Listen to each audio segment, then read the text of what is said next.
Waraanni bilisummaa Oromoo lixa Oromiyaa keessa sossoo'u haleellaa humnoota mootummaa irratti fudhatu cimsee itti fufuun dhagahame. Haaluma kanaan tibbana wallagga Bahaa naannoo Qumbaa naannawa magaalaa Adareetti humnoota mootummaa uummata doorsisaa turan irratti tarkaanfii fudhateen miidhaa guddaa irraan gahu jiraattonni aanichaa BBS'tti himan. Akka jiraatan naannoo Qumbaa tokko BBS'tti himetti waraanni bilisummaa Oromoo aanicha keessa sossoo'an waraana mootummaa naannawa ganda Adareetti manneen qotee bultoota gubaa turan irratti tarkaanfii fudhatuun miidhaa ulfaataa irraan gahanii jiru jedhe. Waraanni mootummaa ganda Adaree keessatti qotee bultootan waraana bilisummaa Oromoo nyaachiftan sababa jechuun manneen isaanii jalaa kan guban yeroo ta'u motorsaayikilota lamas waraana bilisummaa Oromoo deddeebiftan sababa jechuun ibiddaan gubuu himee jira.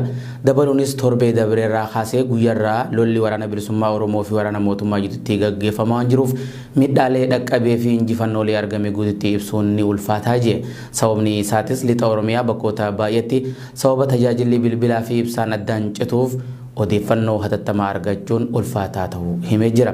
Gama biraatiin waraanni bilisummaa Oromoo zoonii kibbaa Fulbaana 27,2020 akka humna baay'ee leenjisaa ture eebbisiisuu ibsee jira.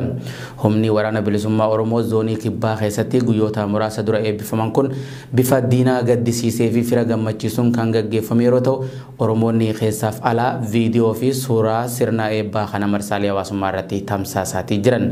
Yeroo ajajaan waraana bilisummaa Oromoo zoonii kibbaa duraanii obbo Gollichi Dhengee mootummaa Itoophiyaatti galuun hamilee PP Oromiyaa ol kaasee kanatti eebbi waraana bilisummaa Oromoo zoonii kibbaa kun taasifamee jira.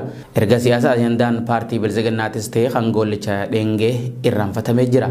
Eebba waraana bilisummaa Oromoo zoonii kibbaa ilaalchisuun miseensi gameessi waraana bilisummaa Oromoo qaanqee boruu haasawaa gabaabaa taasisee marsaalee hawaasummaa irratti maxxanfameen haalli eebbi waraana bilisummaa Oromoo zoonii kibbaa itti taasise kan durirraa adda ta'uu fi wayitaa burjaajin uumamaa jirutti sadarkaa kanaan eebbisuun diina rifaayisee fira gammachiisuu dubbatee jira. Ani maqaan koo Jaal Qaanqee Boruu Hundeeti. Ani Jaal Qaanqee Boruu Hundee waraana bilisummaa Oromoo zoonii kibbaati. Dhaloonni koo giddu galeessa. Haalli eebba keenya kuni baay'ee nama gammachiisa. Baay'ee immoo diina dallansiisa.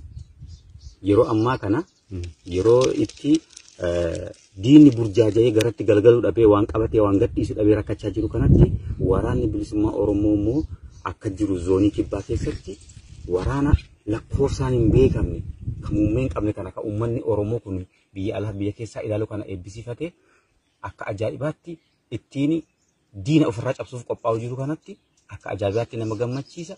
Eebbi kun immoo eebba ajaa'ibaa, eebba seena qabeessa ka ummata Oromoo rarraga bilisummaatiin gahu waan ta'eef baay'ee akka ajaa'ibaatti kabajachaa jirra, kabajachaa oolle ammaan kanallee ittuma jirra.